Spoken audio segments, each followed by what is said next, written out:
हरियाणा के अंदर हमारी जो भारतीय जनता पार्टी बीजेपी सरकार आई है, सरकार का नायाब तोहफा आप सभी को सबसे पहले तो मुबारक हो।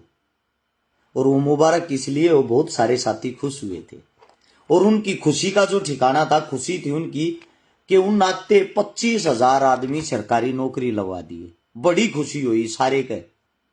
आप लोग भी बहुत खुश हुए होंगे, मैं भी खुश हूं। कुछ घरा में भाई दीवे जड़े हैं, सरकारी नौकरी लाकर वे अपने आप ने न्यू माने हैं, चलो भाई आखिर में हमने कामयाबी मिली। लेकिन वह कामयाबी कितनी मिली है वह बात थोड़ी गौर है मेरे साथ। तो उसकी आपको अच्छे तरीके से उसका पता हो तो शायद अच्छा रहता है। सबसे पहली बात तो जो 25,000 पोस्ट पूरी हुई हैं, जिनको ज्वाइनिंग दी गई है, उनमें तो 9,500 पोस्ट तो ऐसी थी जिन पर योग्य उम्मीदवार ही नहीं मिले। यानी कि 9500 पोस्ट साइड कर दो, बच्ची कितनी 24,000 में है 14,500। अब 14,500 हैं, उनकी बात करते हैं। 14,500 में का 6,000 बच्चे ऐसे थे जो ग्रुप डी में पहले एक काम करने लग रहे थे, जो कच्चे ले रखे थे सरकार ने। अब बच्ची कितनी 9500, 9500 यानी कि 9,500 आदमी सरकार ने अगर सरकारी लगा दिए, उसका डंडोरा पीट के इतना बड़ा बनाया जा रहा है जो इस धरती के ऊपर आज से पहले कभी कोई सरकारी नौकरी निकली ही नहीं थी। ये तो है तुम्हारी ये 24-25 सरकारी 1,000 नौकरियों की सच्चाई। दूसरी बात ये है हासिल क्या हुआ आप लोगों को। ये 5 साल इसका गुणगान करे जाओ, पहली सरकार इन बातों पर बनाई, इन्हीं चीजों के मुद्दे पर देखने की बात है। मैं बता देता हूं नायाब तोहफा क्या है। हिंदुस्तान एक कृषि प्रधान देश है, ना कि कुर्सी प्रधान। आप लोग समझ रहे हो, हिंदुस्तान कुर्सी प्रधान देश है। कुर्सी प्रधान देश हो गया, कृषि प्रधान नहीं रहा। 80% आदमी खेती पर निर्भर हैं, खेती करते हैं। खेती की जब बात आवे है, जमींदारी की बात आवे तो एक विशेष जाति पर ध्यान दे दिया जा है। एक जाति खेती नहीं करती, सर्व जाति खेती करती है। किसी गांव में किसी जाति के पास ज्यादा जमीन है, किसी गांव में किसी जाति के पास। सीधी सी बात, यह जमींदार जो होता है, जमींदार होता है, किसान की कोई जाति नहीं होती। अन्नदाता होता है। अन्नदाता के बिना जीवन नहीं है। अन्नदाता के क्या हालात अन्नदाता तक के दिया है सरकार ने, आंख खोल कर सुन लियो। हो सकता आप लोगों को ना पता और हकीकत बोलने की किसी की औकात नहीं, ये बात मैं पहले भी चिल्ला कहा करता। अरे थारा भाई हकीकत बोलना चाहे अगर विधानसभा में पहुंच गया तो चलो, हो सकता हम उसका बिल नहीं होंगे, लेकिन हकीकत न सुन तो सको हो। मैं तो पहले भी बोलूं था, सरकार में नहीं हूं जब भी बोलूं हूं। अब वो हकीकत सुनो। 2024 में हरियाणा के अंदर बीजेपी सरकार आने के बाद 336 किसान ब्लैक लिस्ट कर दिए। ब्लैक लिस्ट का मतलब 2 साल तक उनकी जो फसल हुआ मंडिया में ना बेची जाएगी, ना को खरीदेगा। इसका कारण क्या है, इसका कारण भी पता होना चाहिए। जो 336 किसान ब्लैक लिस्ट किए हिनमक है, लगभग आपको बता देता हूं, कैथल में 123 मामले दर्ज हुए हैं और बाकी आसपास शाम हुए हैं। पराली फूकते थे आए हैं ये, अकिन ने वायु प्रदूषण कराया है, वायु प्रदूषण फैलाया है।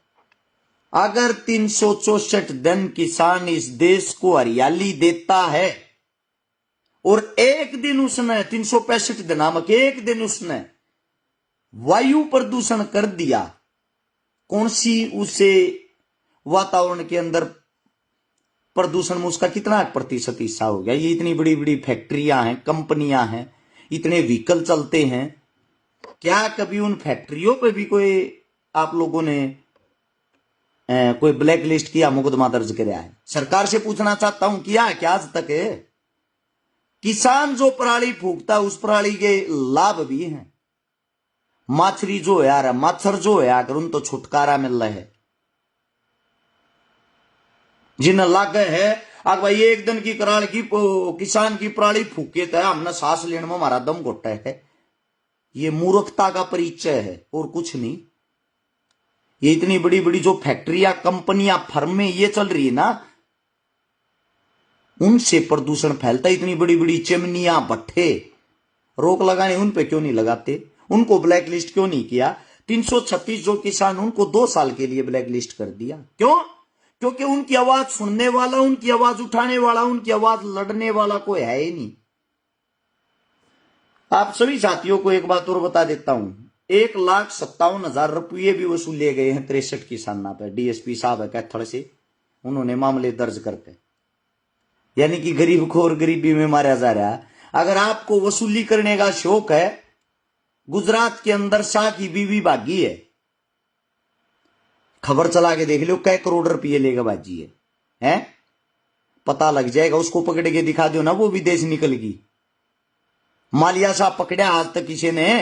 ये बड़े बड़े घोटाले करती थी, इतनी बड़ी रकम लेकर भाज जाए, उनको पकड़ने वाला कोई नहीं। वाहन व्हीकल कितना है प्रदूषण देता हो, कितना है? एक 100 रुपया की पर्ची बनेगी, उस समय उसका प्रदूषण बंद हो जाए बिना चेक करे। क्या कभी उस पे मुकदमा दर्ज होया है? सबसे बड़ी बात, किसानों के साथ अन्याय। दोबारा फिर से लाठीचार्ज। देखो किसानों की दुर्दशा देखो।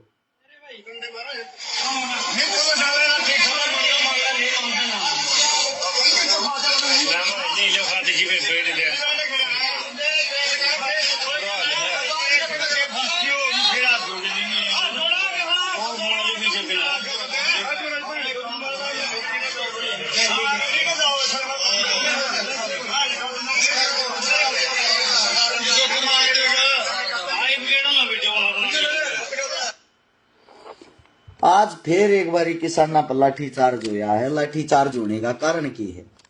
उचाना के अंदर डीएपी खाद लेन किसान गए थे, लाइन में लाग रहे थे। काली बाजारी सरकारी सिस्टम के तहत जो डीएपी की बिजली पे किसान ने परेशान करने लग रहे हैं। खाद भी पर्ची खर्ची ते मिल रहा है। आपकी जानकारी तो अपना खाद मिल जाए ना, किसान ने खाद नहीं मिलता।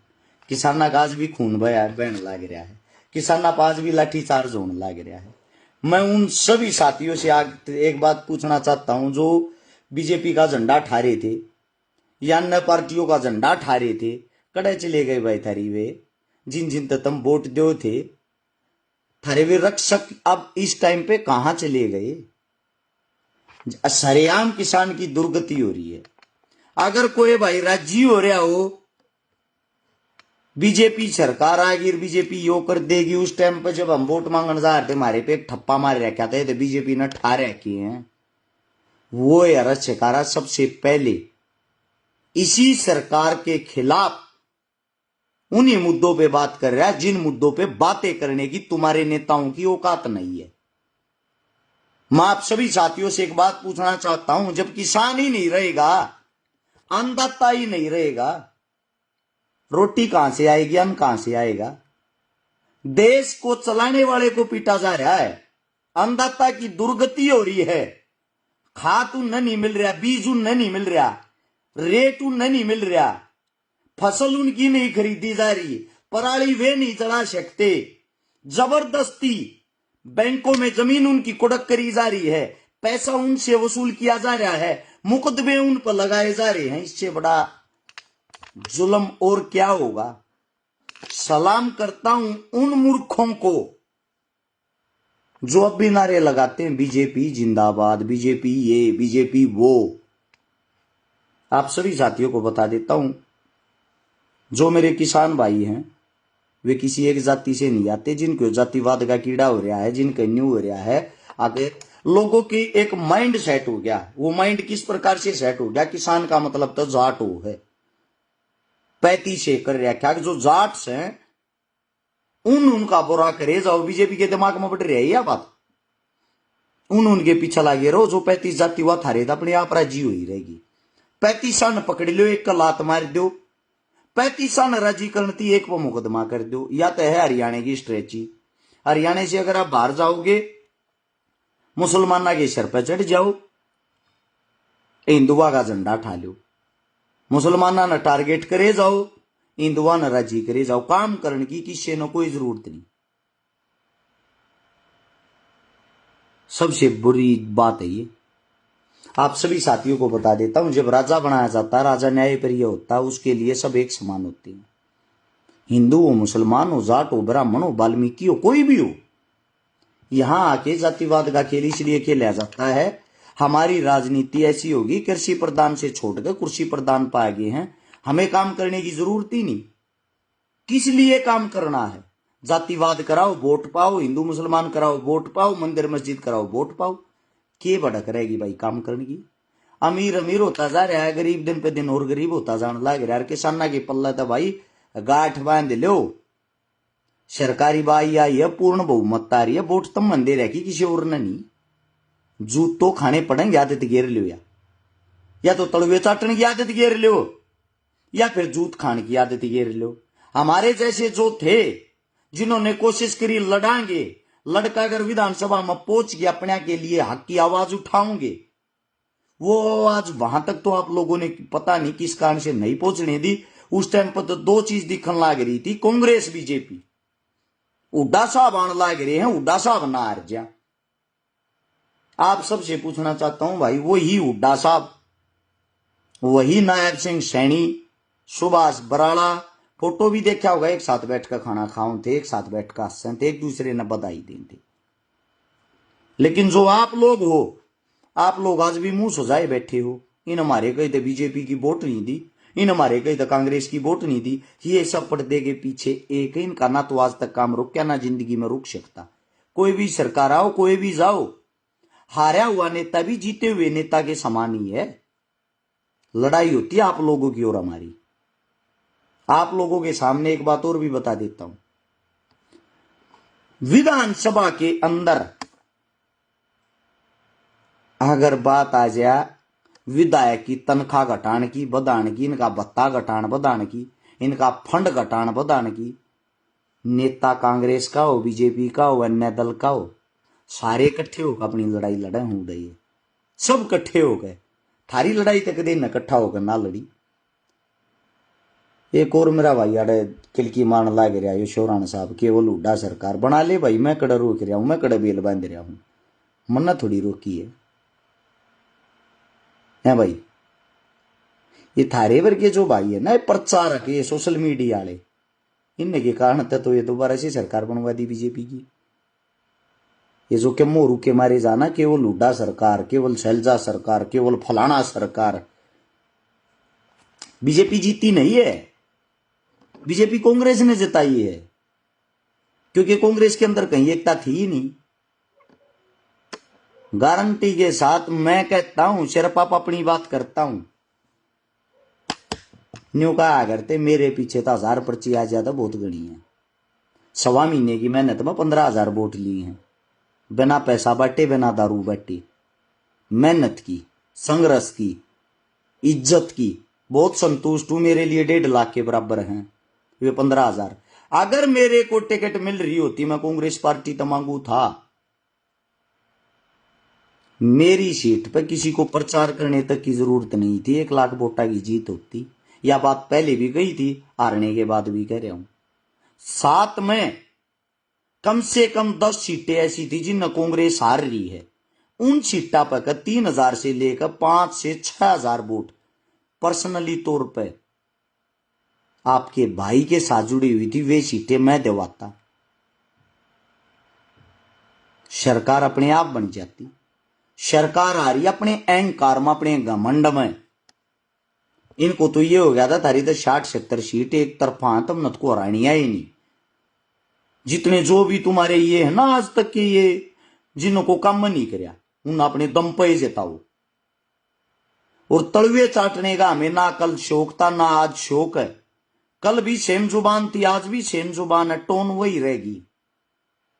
झुकना मंजूर नहीं है, गर्दन कटवाना मंजूर है, और गर्दन उसी की कटती है जिसकी खड़ी रहती है, झुकने वालों की नहीं कटती। मेरे जितने नौजवान साथी हैं, पढ़े लिखे साथी हैं, युवा साथी हैं, आप सभी साथियों को एक बात बता देता हूं, भविष्य आप लोगों के हाथ में है। जब अकेला रस शिकारा इतनी बड़ी बड़ी पार्टियों के सामने, इतने बड़े बड़े दिग्गज नेताओं के सामने, इतने बड़े अरब खरबपतियों के सामने खड़ा